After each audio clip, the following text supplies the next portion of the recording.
My name is Jill Spall. I am here from Manassas City Public Schools School Board, and I am speaking with Ms. Lillian Sloane today because one of the big projects that I'm working with for Manassas City Public Schools is the building of a new Dean property, which is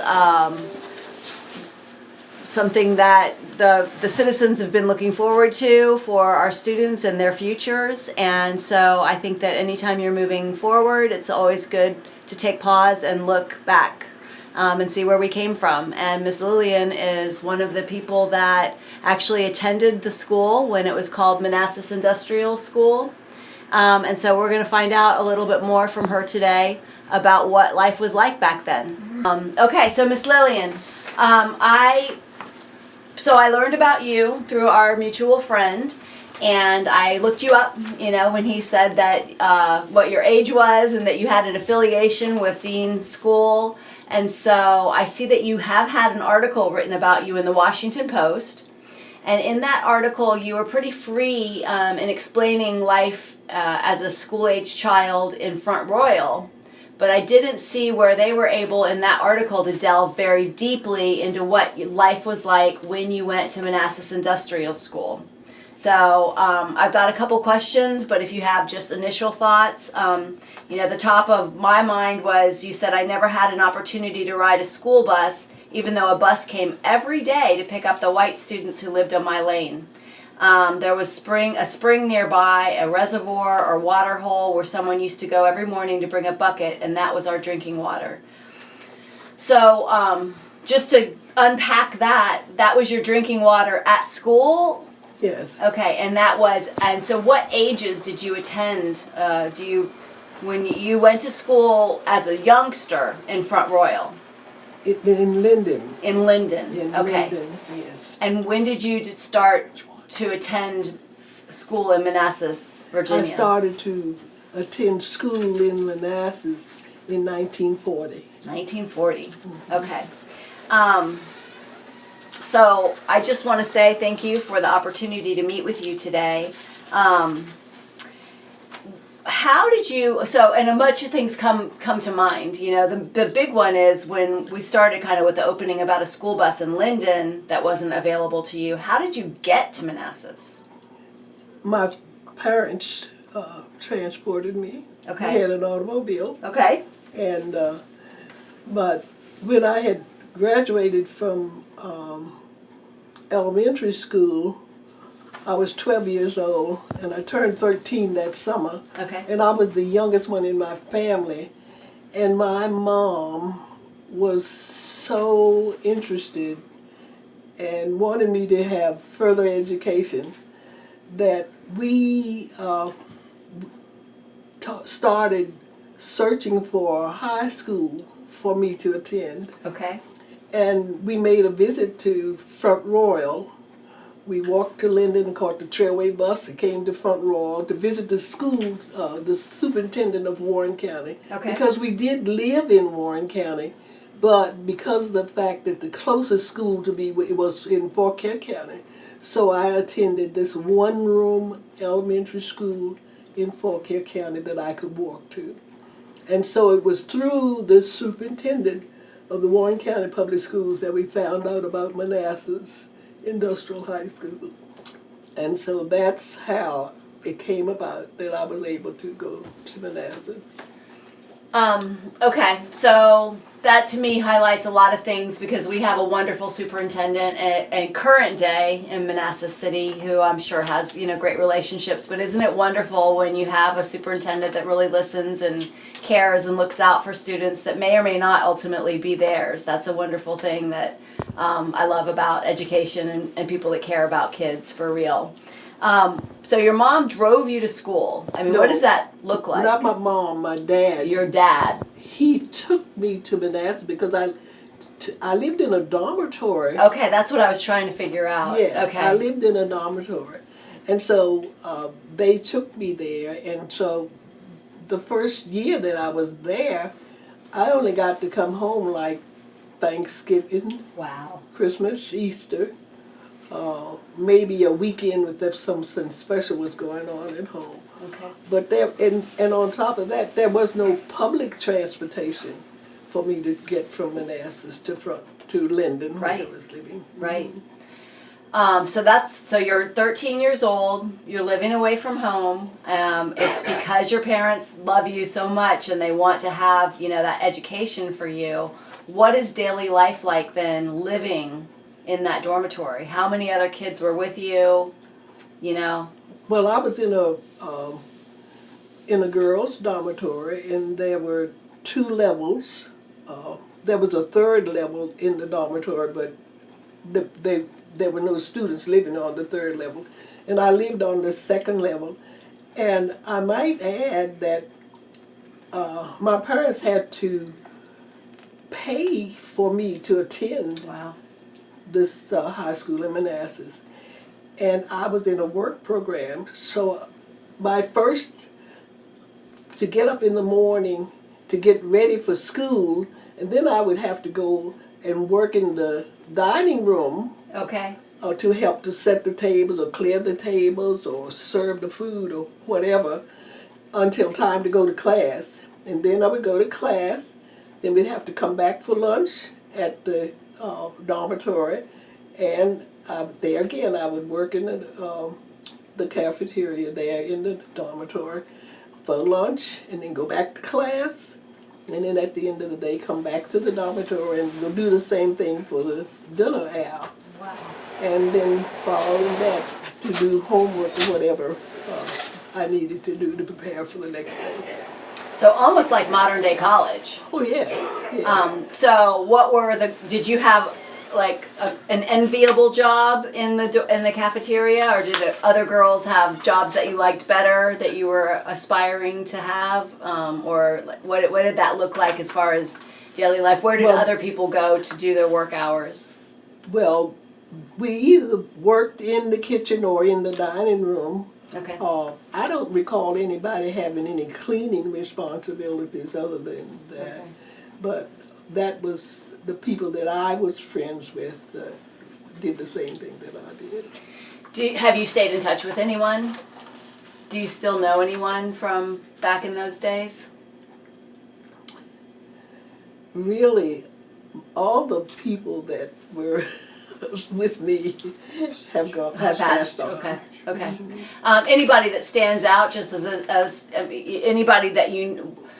The next question is, where did you go after? Was it 4 years of high school? Yes. Okay. So then, what did life look like after that? And did you keep in touch with anyone just in your life? Yes, I kept in touch. There was one girl that I roomed with for the 2nd, 3rd, and 4th year that I was at Manassas, and we went off to the same college. We got married at the same time. Okay. We had children, and we taught together for a short period, and then, and sad to say, about 3 years ago she passed away. So she lived in this area too, then? She was from Rappahannock County. She was from Rappahannock. Okay. Any educators there that you remember, or any class that you remember liking better than others, or not liking? Well, I really was impressed with my home economics education teacher. Okay. And it was because of her influence that I wanted to go to college. Okay. And she was just so very special and encouraged me and was just like a mom away from home. Yeah, well, that's really important, isn't it? What did you wind up going on to teach? Well, when I graduated, I was certified grades 1 through 12. Okay. And I ended up the first year that I taught here in Warren County, and I taught 3rd grade for 5 years. And then I went on maternity leave, and I couldn't get back in the school system, and so I went to Fauquier County, and I taught 1st grade for 5 years over in Fauquier County. And then by that time, Chrysler High School, which was a high school that was hurriedly built for African Americans, and the principal of the new high school then found out that I was a home economics major, and so he came to my house and asked me if I would consider coming back to the high school and teaching home economics. And at that time I taught home economics, I taught reading, because reading was very important at that time. Sure. And then I had taught English and any number of classes in the high school, and then that brought us into integration of the schools. Okay. And I taught at the intermediate school, and then my last years were spent in the junior high school here in Warren County. And I retired in 1987. So, going back to Metz, Dean. We just had an exciting meeting this morning where they're starting to show art pieces that are going to be pushed up in the school, and we saw some of the farmland, and I just got a kind of a rapid fire, but see if any of this brings any memories to you. Do you remember having a hymn or a school song?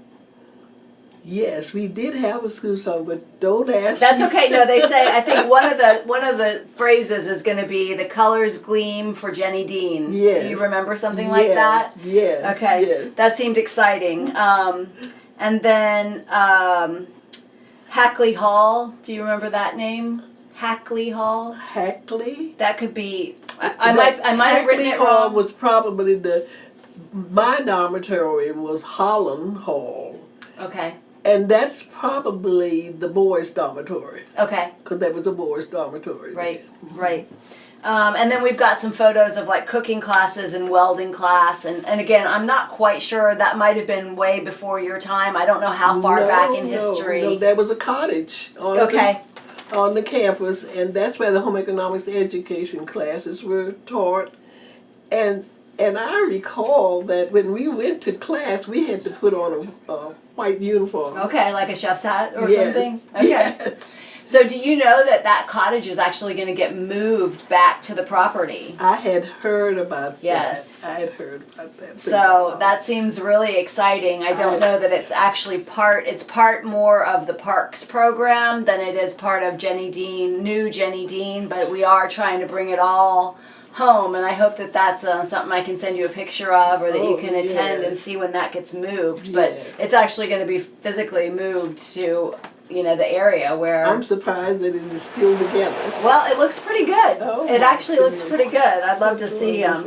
So, was there a lot of reference at the time about Emily Howard or Clara Barton or Andrew Carnegie or Frederick Douglass? Those were kind of some of the initial benefactors, I think, people that helped fund that school, and I just don't know. The main building was, I believe, was named Carnegie Hall. I think that's right. I think that's right. Mm-hmm. Well, I sincerely appreciate your time. I don't know if you have any messages of hopes and dreams for the building, or I'm trying to tie just the what it used to be like. Like, we have another picture of a farmer's market. And we're going to use how, can you speak to that? Did you guys actually sell produce out there at that time? Not at the time, but I do know that there was a farm there where the elementary school is now. Yep. And that they had, I know that some of the boys that lived in the boys' dormitory worked on that, from milking cows and doing other things that farm related. Also, when you were there or prior to you attending? Well, I was there. While you were there. Okay. So it doesn't sound like there was very much interaction between the girls and the boys. Did you guys live and do pretty separate things? Social hours where the boys could come and visit with the girls, and Okay. we had a lounge. Okay. Okay. And we had a house mom, and the boys had I guess a man to oversee them. So do you have a sense for how big the school was? Any idea how many kids were there at that time? At the time that I was attending, we that lived in Warren County were not close enough to ride the bus, but students were bussed into the school from Prince William, from Fairfax, and Fauquier counties. I remember that because none of those areas had a high school. Right. And so the reason that I had to go because the bus route was the closest bus came to Markham, Okay. which was too far for me to be able to ride the bus.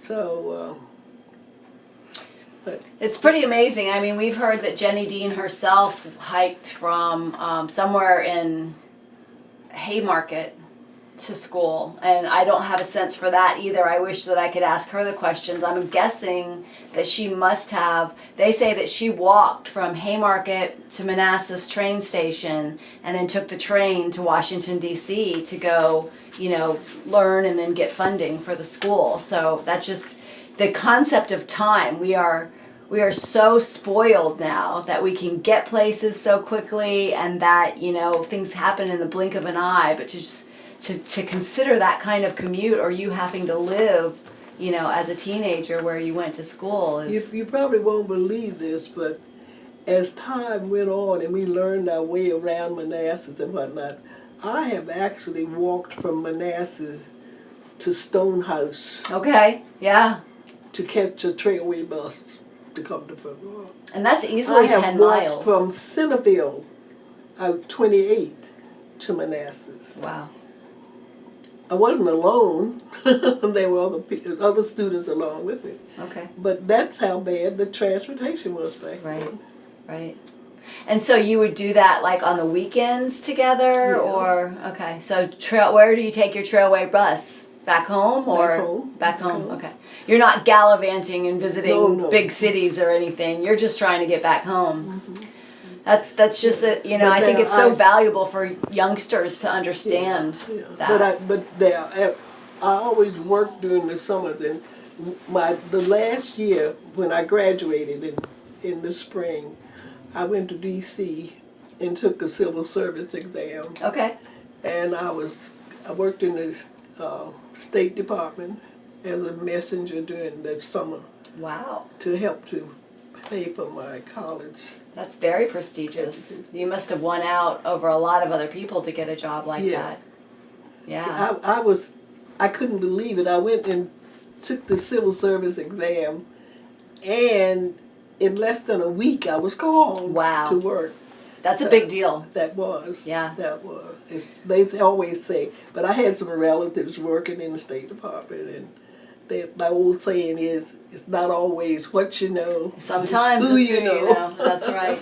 Well, so I guess two last questions. One, do you have a favorite place that you used to visit in Manassas, or do you have a favorite place current day in Manassas that you like to go or want to talk about any of the changes that you've noticed? It's quite a different place. I was so fortunate that I was able to get there before the ceremony was over for the unveiling of the Jennie Dean statue. I was in Haymarket at my daughter, and we were watching TV, and the news came on, and it was happening right then.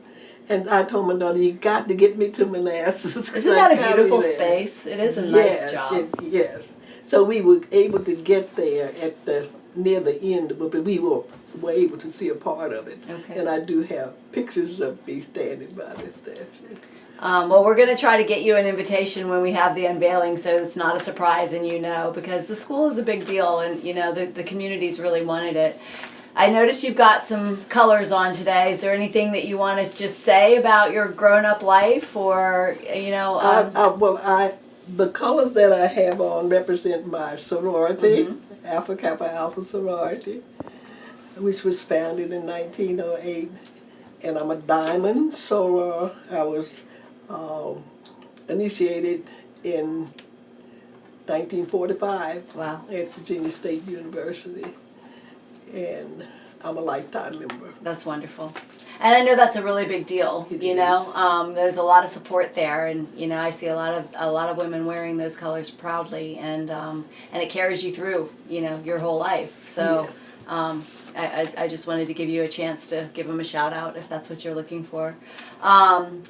It's very nice to meet you, and I can't thank you enough just for sharing with us and hopefully the students of Manassas and maybe other schools what it was like back in the day, because it's really, really hard. I think it's hard for me to imagine, and as these children get younger and just get their life just sped up, you know, and their video games and the alternate realities and, you know, all these things that happen. I don't know if anybody really sits down and ponders how slow, but also how important, you know, education was, and making a priority out of learning and succeeding. And it looks like you did that in spades.